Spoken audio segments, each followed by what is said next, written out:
नमस्कार, housewife story teller में आपका स्वागत है। तो आइए सुनते हैं शहादत हसन मंटो की एक कहानी का नाम है काली शलवार। एक पेशा करने वाली औरत सुल्ताना की आत्मा की पीड़ा और उसके अंतः के सन्नाटे को इस कहानी में बयान किया गया है।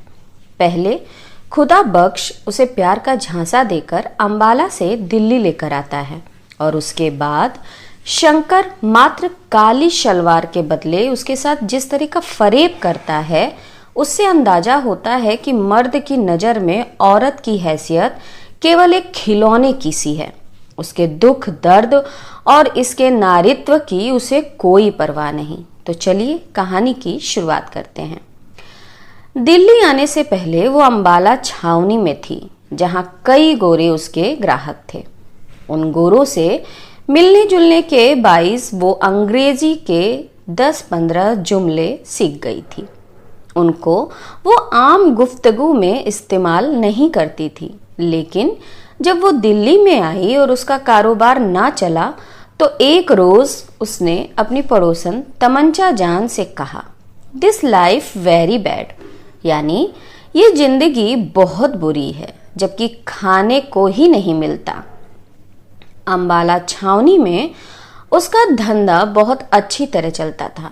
छावनी के गोरे शराब पीकर उसके पास आ जाते थे और वो 3-4 घंटों में ही 8-10 गोरों को निपटाकर 20-30 रुपए पैदा कर लिया करती थी।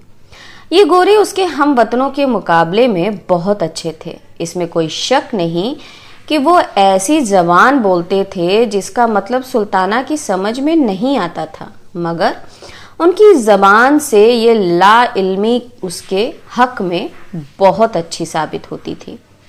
अगर वो उससे कुछ रियायत चाहते तो वो सर हिलाकर कह दिया करती थी, साहब हमारी समझ में तुम्हारी बात नहीं आता। और अगर वो उससे जरूरत से ज्यादा छेड़छाड़ करते तो वो उनको अपनी जबान में गालियां देना शुरू कर देती थी। वो हैरत में उसके मुंह की तरफ देखते तो वो उनसे कहती, साहब तुम एकदम उल्लू का पट्ठा है, हराम ज्यादा है, समझा। ये कहते वक्त वो अपने लहजे में सख्ती पैदा ना करती, बल्कि बड़े प्यार के साथ उनसे बातें करती। ये गोरे हंस देते और हंसते वक्त वो सुल्ताना को बिल्कुल उल्लू के पट्ठे दिखाई देते। मगर यहाँ दिल्ली में वो जब से आई थी, एक गोरा भी उसके यहाँ नहीं आया था। 3 महीने उसको हिंदुस्तान के इस शहर में रहते हो गए थे, जहाँ उसने सुना था कि बड़े लाट साहब रहते हैं जो गर्मियों में शिमला चले जाते हैं। मगर सिर्फ 6 आदमी उसके पास आए थे, सिर्फ 6, यानी महीने में 2, और उन 6 ग्राहकों से उसने खुदा झूठ ना बुलवाए तो 18.5 रुपए वसूल किए थे। 3 रुपए से ज्यादा पर कोई मानता ही नहीं था। सुल्ताना ने उनमें से 5 आदमियों को अपना रेट 10 रुपए बताया था, मगर ताज्जुब की बात है कि उनमें से हर एक ने यही कहा, भाई हम 3 रुपए से 1 कौड़ी ज्यादा ना देंगे। न जाने क्या बात थी कि उनमें से हर एक ने उसे सिर्फ 3 रुपए के काबिल समझा। चुनांचे जब छठा आया तो उसने खुद उससे कहा, देखो मैं 3 रुपए एक टाइम की लूंगी, इससे एक धेला तुम कम कहो तो मैं ना लूंगी। अब तुम्हारी मर्जी हो तो रहो वरना जाओ।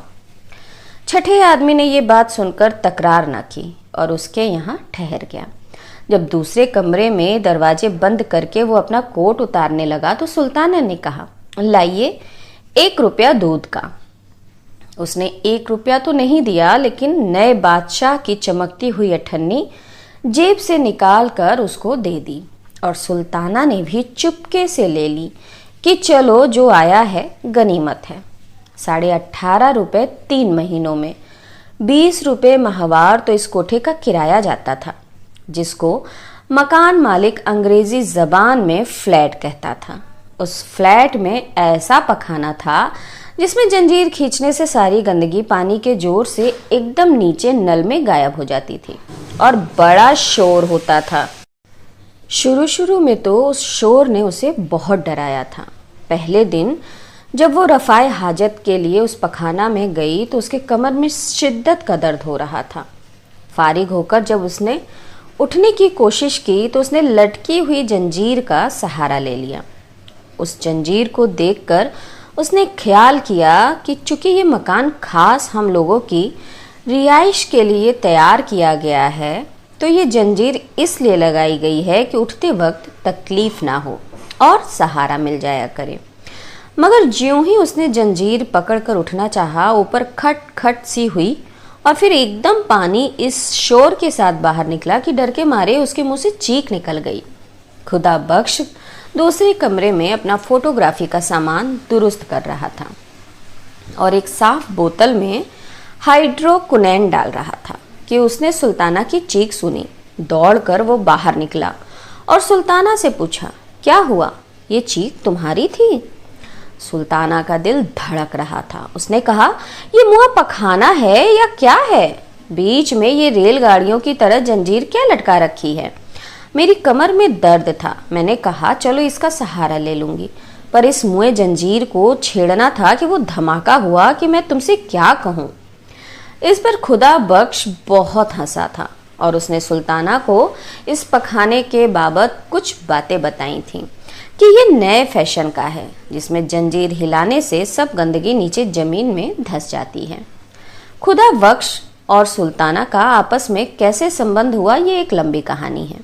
खुदा बख्श रावलपिंडी का था। एंट्रेंस पास करने के बाद उसने लारी चलाना सीखा।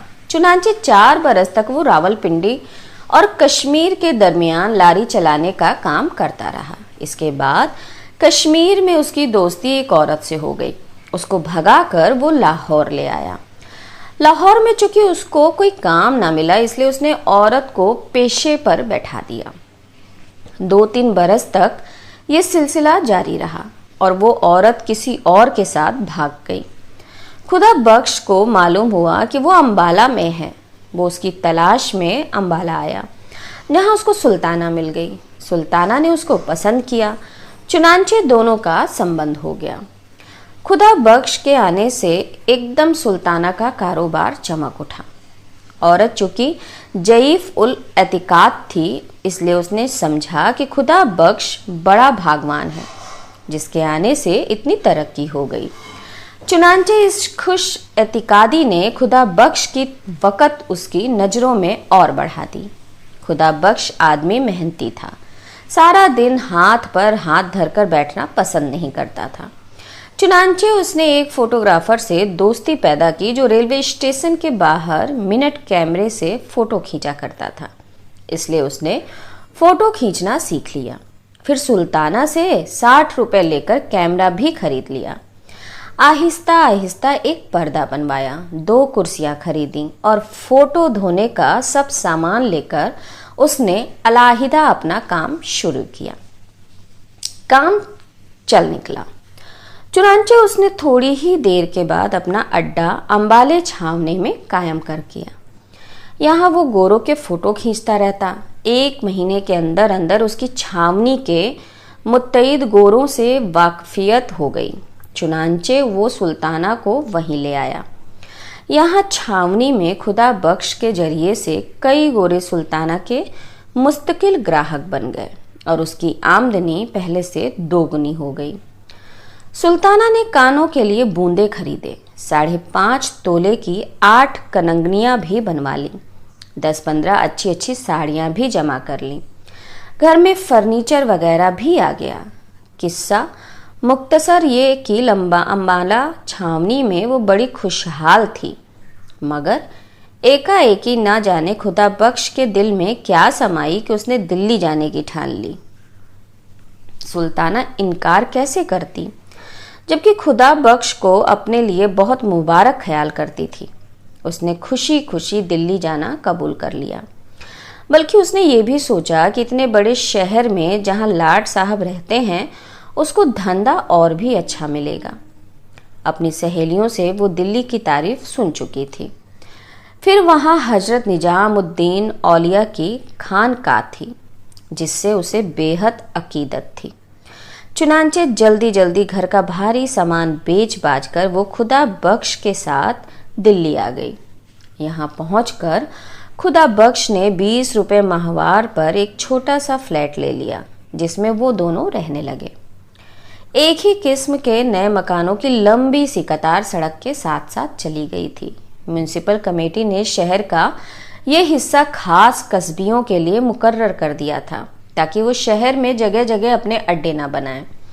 नीचे दुकानें थीं और ऊपर 2 मंजिला रिहायशी फ्लैट। चूंकि सब इमारतें एक ही डिजाइन की थी, इसलिए शुरू में सुल्ताना को अपना फ्लैट तलाश करने में बहुत दिक्कत महसूस हुई थी। पर जब नीचे लॉन्ड्री वाले ने अपना बोर्ड घर की पेशानी पर लगा दिया तो उसको एक पक्की निशानी मिल गई। यहाँ मैले कपड़ों की धुलाई की जाती थी। ये बोर्ड पढ़ते ही वो अपना फ्लैट तलाश कर लिया करती थी। इसी तरह उसने और बहुत सी निशानियां कायम कर ली थी। मसलन बड़े बड़े हुरूफ में जहाँ कोयलों की दुकान लिखा था, वहाँ उसकी सहेली हीराबाई रहती थी, जो कभी कभी रेडियो घर में गाने जाया करती थी। जहाँ शरीफा के खाने का आला इंतजाम है लिखा था, वहाँ उसकी दूसरी सहेली मुख्तार रहती थी। निवाड़ के कारखाना के ऊपर अनवरी रहती थी, जो उसी कारखाना के सेठ के पास मुलाजिम थी। क्योंकि सेठ साहब को रात के वक्त अपने कारखाने की देखभाल करनी होती थी, इसलिए वो अनवरी के पास ही रहते थे। दुकान खोलते ही ग्राहक थोड़े ही आते हैं। चुनांचे जब 1 महीने तक सुल्ताना बेकार रही तो उसने यही सोचकर अपने दिल को तसल्ली दी। पर जब 2 महीने गुजर गए और कोई आदमी उसके कोठे पर ना आया तो उसे बहुत तशवीश हुई। उसने खुदा बख्श से कहा, क्या बात है खुदा बख्श, 2 महीने आज पूरे हो गए हैं, हमें यहाँ आए हुए किसी ने इधर का रुख भी नहीं किया। मानती हूँ आजकल बाजार बहुत मंदा है, पर इतना मंदा भी तो नहीं कि महीने भर में कोई शक्ल देखने भी ना आए। खुदा बख्श को भी ये बात बहुत अरसा से खटक रही थी, मगर वो खामोश था।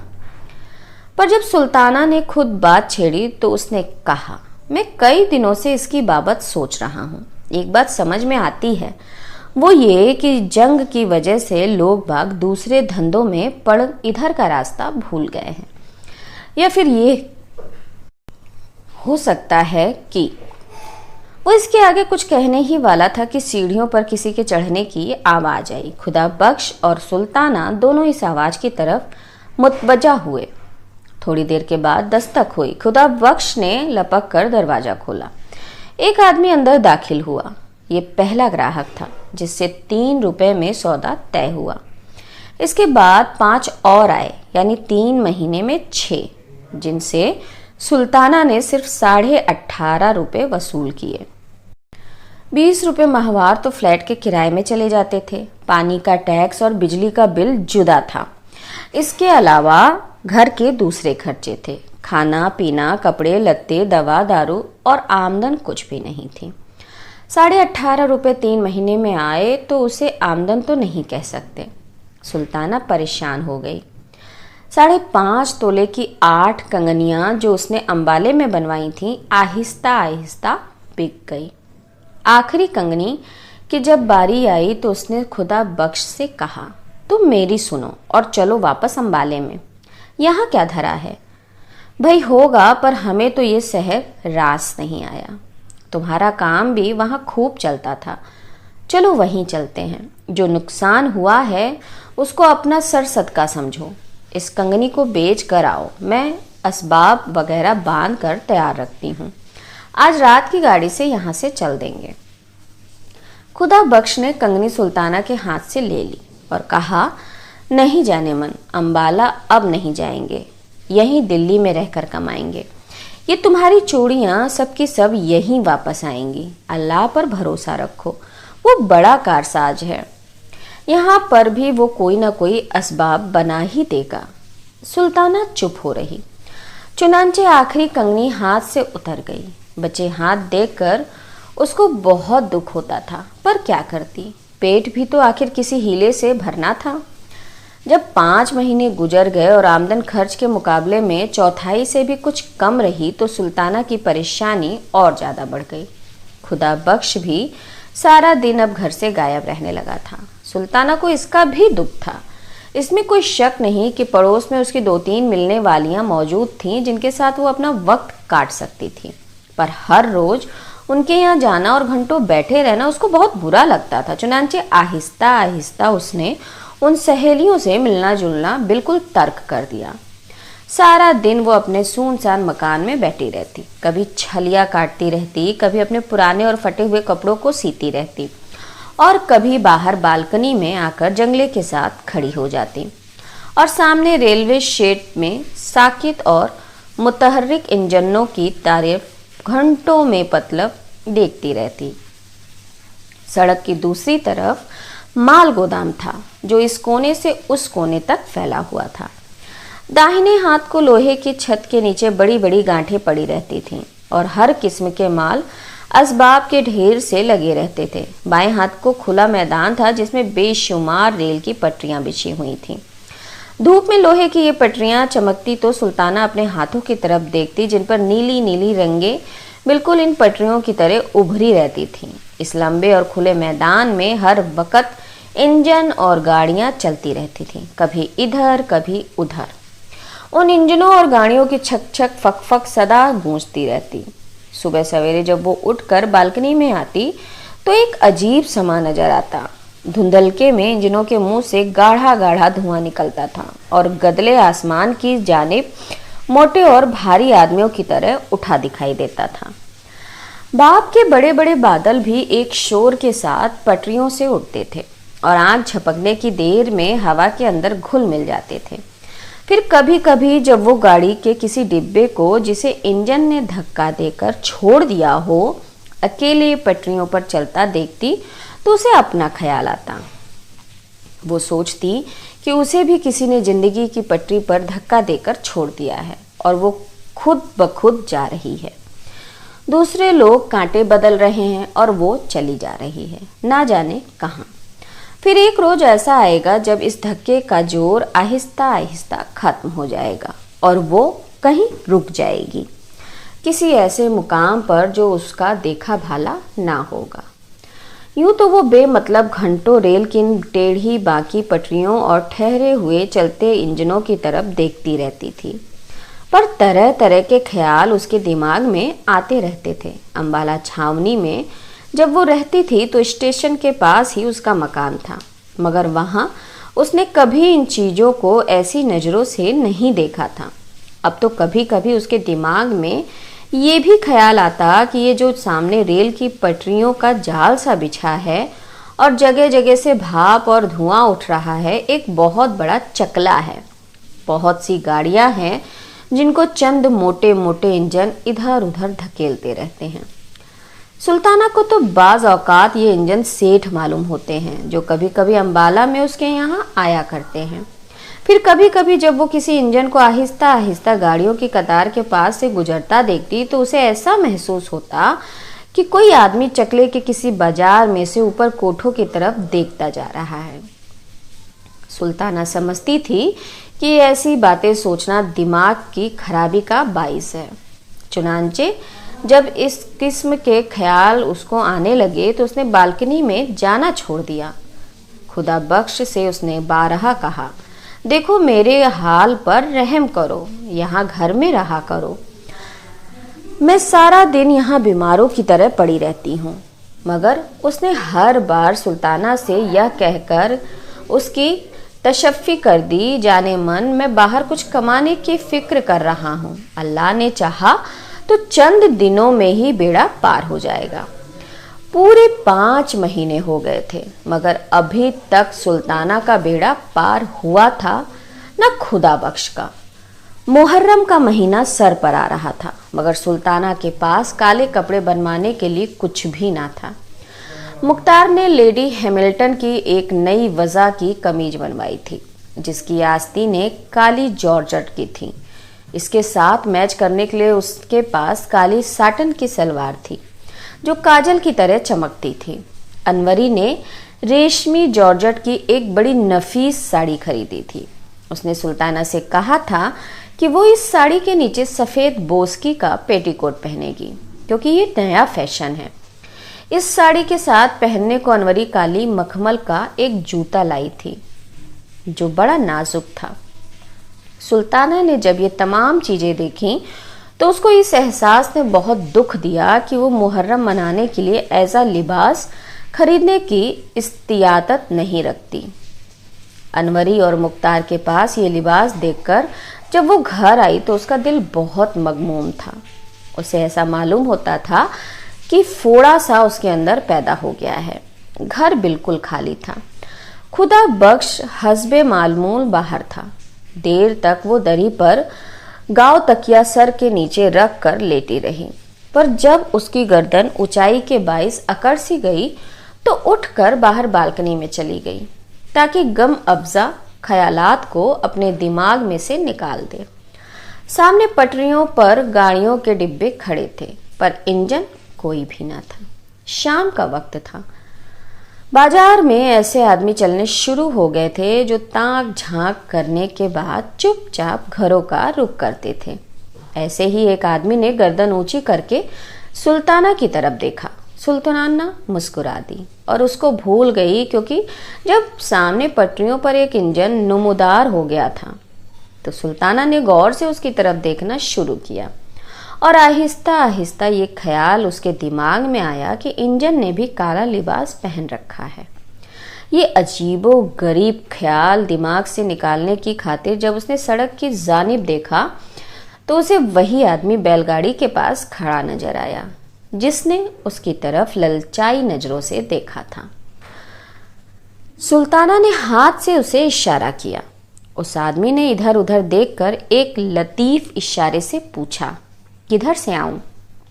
सुल्ताना ने उसे रास्ता बता दिया। वो आदमी थोड़ी ही देर खड़ा रहा, मगर फिर बड़ी फुर्ती से ऊपर चला आया। सुल्ताना ने उसे दरी पर बिठाया। जब वो बैठ गया तो उसने सिलसिले गुफ्तगू शुरू करने के लिए कहा, आप ऊपर आते डर रहे थे। वो आदमी ये सुनकर मुस्कुराया। तुम्हें कैसे मालूम हुआ? डरने की बात ही क्या थी? इस पर सुल्ताना ने कहा, यह मैंने इसलिए कहा कि आप देर तक वहीं खड़े रहे और फिर कुछ सोचकर इधर आए। वो ये सुनकर फिर मुस्कुराया। तुम्हें गलत फहमी हुई। मैं तुम्हारे ऊपर वाले फ्लैट की तरफ देख रहा था। वहां कोई औरत खड़ी एक मर्द को ठेंगा दिखा रही थी। मुझे ये मंजर पसंद आया। फिर बालकनी में सब्ज बल्ब रोशन हुआ तो मैं कुछ देर के लिए ठहर गया। सब्ज रोशनी मुझे पसंद है, आंखों को बहुत अच्छी लगती है। ये कहकर उसने कमरे का जायजा लेना शुरू कर दिया। फिर वो उठ खड़ा हुआ। सुल्ताना ने पूछा, आप जा रहे हैं? उस आदमी ने जवाब दिया, नहीं, मैं तुम्हारे इस मकान को देखना चाहता हूँ। चलो मुझे तमाम कमरे दिखाओ। सुल्ताना ने उसको तीनों कमरे एक एक करके दिखा दिए। उस आदमी ने बिल्कुल खामोशी से उन कमरों को मुआयना किया। जब वो दोनों फिर उसी कमरे में आ गए जहाँ पहले बैठे तो उस आदमी ने कहा, मेरा नाम शंकर है। सुल्ताना ने पहली बार गौर से शंकर की तरफ देखा तो वो मुतवस्सित कद का मामूली शक्ल सूरत का आदमी था, मगर उसकी आंखें गैर मामूली तौर पर साफ और शफाफ थीं। कभी कभी उनमें एक अजीब किस्म की चमक भी पैदा होती थी। गठीला और कसरती बदन था। कनपटियों पर उसके बाल सफेद हो रहे थे। खाकस्तरी रंग की गर्म पतलून पहने था। सफेद कमीज थी जिसका कॉलर गर्दन पर से ऊपर को उठा हुआ था। शंकर कुछ इस तरह दरी पर बैठा था कि मालूम होता था शंकर के बजाय सुल्ताना ग्राहक है। इस एहसास ने सुल्ताना को कदरे परेशान कर दिया। चुनांचे उसने शंकर से कहा, फरमाइए। शंकर बैठा था। ये सुनकर लेट गया। मैं क्या फरमाऊं? कुछ तुम ही फरमाओ। बुलाया तुम ही ने है मुझे। जब सुल्ताना कुछ न बोली तो वो उठ बैठा। मैं समझा, लो अब मुझे से सुनो। जो कुछ तुमने समझा गलत है। मैं उन लोगों में से नहीं हूं जो कुछ दे कर जाते हैं। डॉक्टरों की तरह मेरी भी फीस है। मुझे जब बुलाया जाए तो फीस देनी ही पड़ती है। सुल्ताना ये सुनकर चकरा गई, मगर इसके बावजूद उसे बेअख्तियार हंसी आ गई। आप काम क्या करते हैं? शंकर ने जवाब दिया, यही जो तुम लोग करते हो। क्या क्या क्या करती हो तुम? मैं कुछ नहीं करती। मैं भी कुछ नहीं करता। सुल्ताना ने भन्ना कर कहा, ये तो कोई बात नहीं हुई, आप कुछ ना कुछ तो जरूर करते होंगे। शंकर ने बड़े इत्मीनान से जवाब दिया, कुछ तुम भी तो कुछ भी ना कुछ भी जरूर करती होगी। झक मारती हूँ। मैं भी झक मारता हूँ। तो आओ दोनों झक मारें। मैं हाजिर हूँ, मगर झक मारने के लिए दाम मैं कभी नहीं दिया करता। होश की दवा करो, ये लंगर खाना नहीं और मैं भी वॉलंटियर नहीं हूँ। सुल्ताना यहाँ रुक गई। उसने पूछा, ये वॉलंटियर कौन होते हैं? शंकर ने जवाब दिया, उल्लू के पट्टे। मैं भी उल्लू की पट्टी नहीं, मगर वो आदमी खुदा बख्श जो तुम्हारे साथ रहता है जरूर उल्लू का पट्टा है। क्यों? इसलिए कि वो कई दिनों से एक ऐसे खुदा रसीदा फकीर के पास अपनी किस्मत खुलवाने की खातिर जा रहा है जिसकी अपनी किस्मत जंग लगे ताले की तरह बंद है। ये कहकर शंकर हंसा। इस पर सुल्ताना ने कहा, तुम हिंदू हो इसलिए हमारे इन बुजुर्गों का मजाक उड़ाते हो। शंकर मुस्कुराया। ऐसी जगहों पर हिंदू मुस्लिम सवाल पैदा नहीं हुआ करते।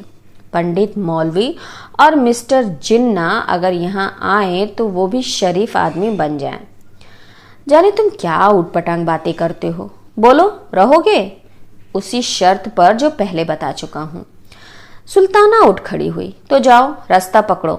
शंकर आराम से उठा। पतलून की जेबों में उसने अपने दोनों हाथ ठूसे और जाते हुए कहा, मैं कभी कभी इस बाजार में गुजरा करता हूँ। जब भी तुम्हें मेरी जरूरत हो बुला लेना।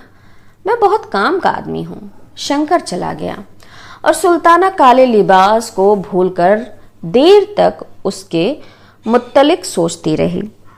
उस आदमी की बातों ने उसके दुख को बहुत हल्का कर दिया था।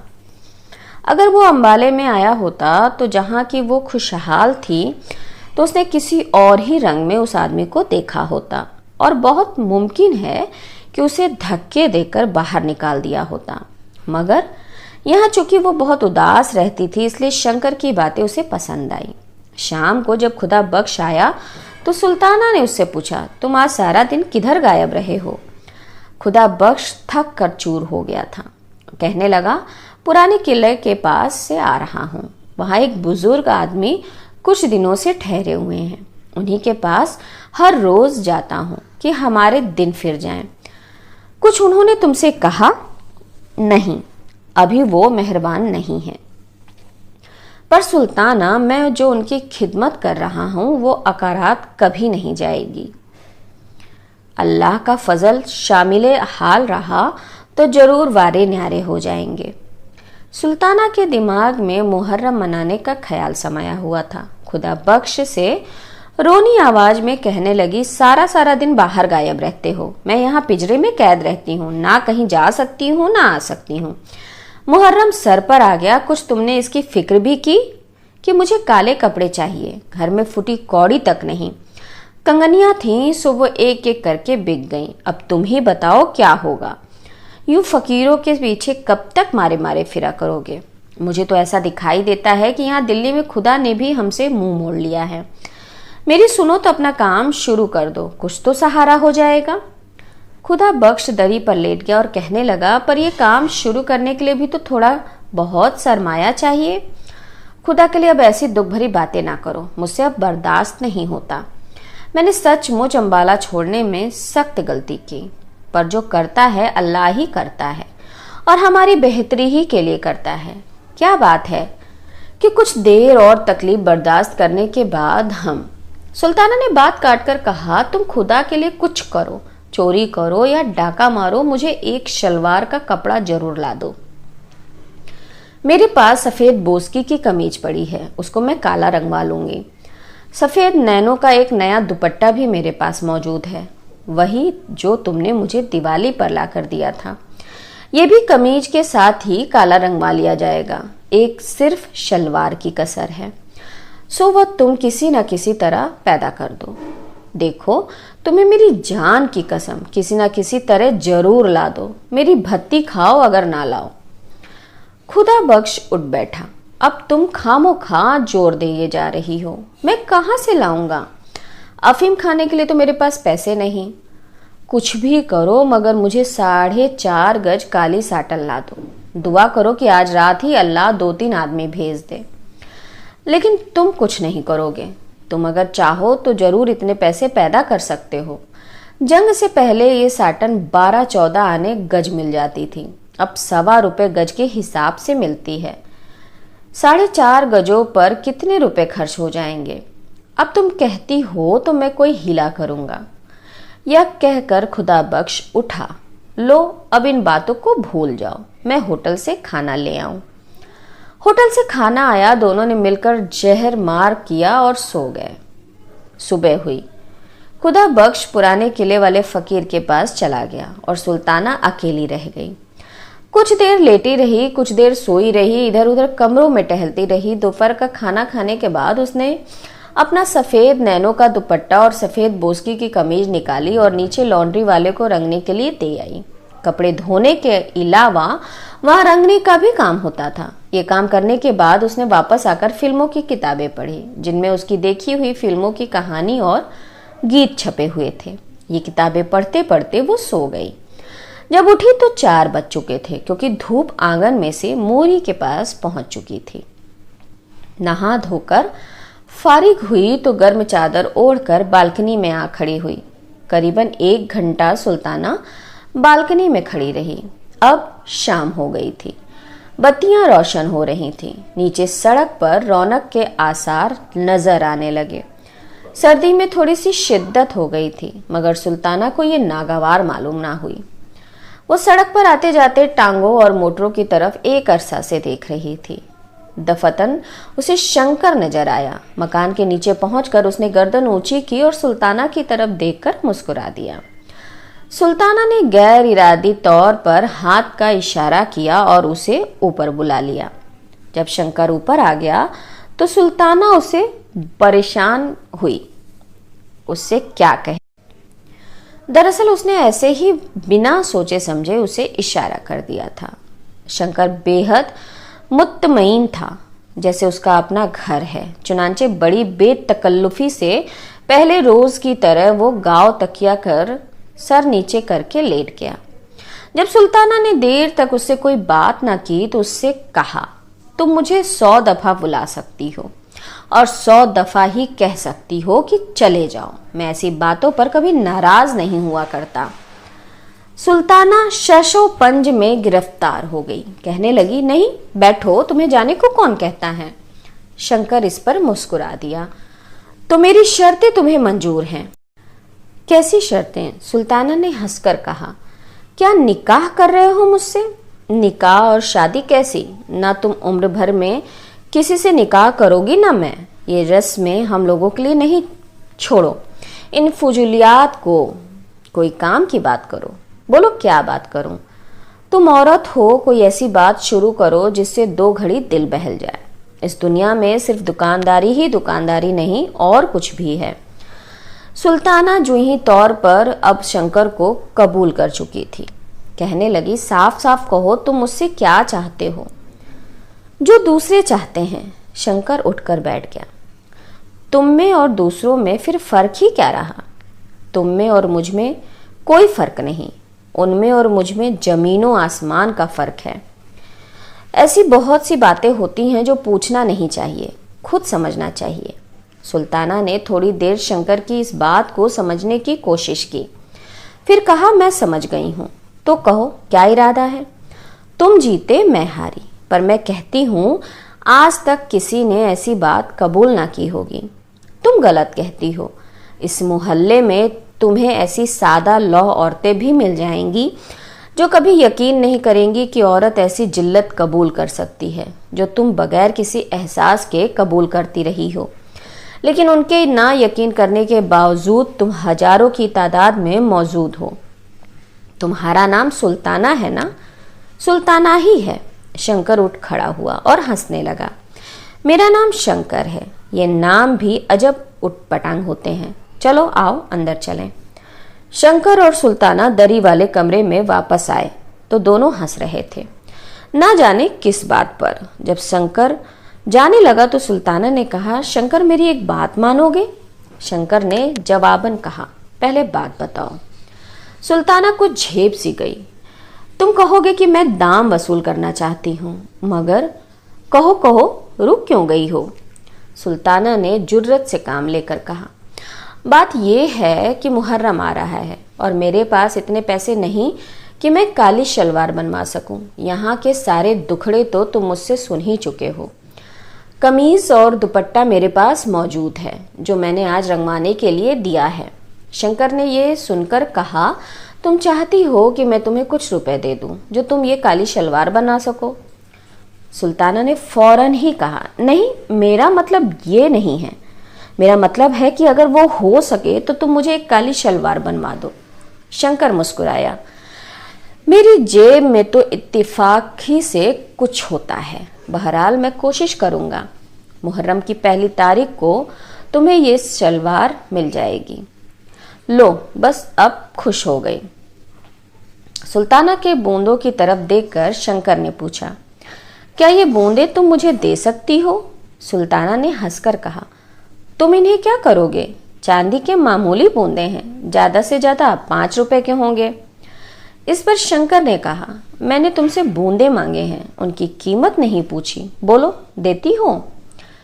ले लो। ये कहकर सुल्ताना ने बूंदे उतार कर शंकर को दे दिए। इसके बाद अफसोस हुआ, मगर शंकर जा चुका था। सुल्ताना को कतन यकीन नहीं था कि शंकर अपना वादा पूरा करेगा, मगर 8 रोज के बाद मुहर्रम की पहली तारीख को सुबह 9 बजे दरवाजे पर दस्तक हुई। सुल्ताना ने दरवाजा खोला तो शंकर खड़ा था। अखबार में लिपटी हुई चीज उसने सुल्ताना को दी और कहा, साटन की काली शलवार है, देख लेना, शायद लंबी हो। अब मैं चलता हूँ। शंकर सलवार के देकर चला गया और कोई बात उसने सुल्ताना से ना की। उसकी पतलून में शिकने पड़ी हुई थीं, बाल बिखरे हुए थे। ऐसा मालूम होता था कि अभी अभी सो कर उठा है और सीधा इधर ही चला आया है। सुल्ताना ने कागज खोला। साटन की काली शलवार थी, ऐसी ही जैसी कि वो अनवरी के पास देखकर आई थी। सुल्ताना बहुत खुश हुई। बूंदों और इस सौदे का जो अफसोस उसे हुआ था, इस सलवार ने और शंकर की वादा इफाई ने दूर कर दिया। दोपहर को वो नीचे लॉन्ड्री वाले से अपनी रंगी हुई कमीज और दुपट्टा लेकर आई। तीनों काले कपड़े उसने जब पहन लिए तो दरवाजे पर दस्तक हुई। सुल्ताना ने दरवाजा खोला तो अनवरी अंदर दाखिल हुई। उसने सुल्ताना के तीनों कपड़ों की तरफ देखा और कहा, कमीज और दुपट्टा तो रंगा हुआ मालूम होता है, पर यह शलवार नई है, कब बनवाई? सुल्ताना ने जवाब दिया, आज ही दर्जी लाया है। ये कहते हुए उसकी नजरें अनवरी के कानों पर पड़ी। ये बूंदे तुमने कहाँ से लिए? अनवरी ने जवाब दिया, आज ही मंगवाए हैं। इसके बाद दोनों को थोड़ी देर तक खामोश रहना पड़ा। तो ये कहानी यहीं समाप्त होती है। आप लोगों से एक अनुरोध कि मेरे चैनल को लाइक करिए, शेयर करिए और सब्सक्राइब करिए। नमस्ते।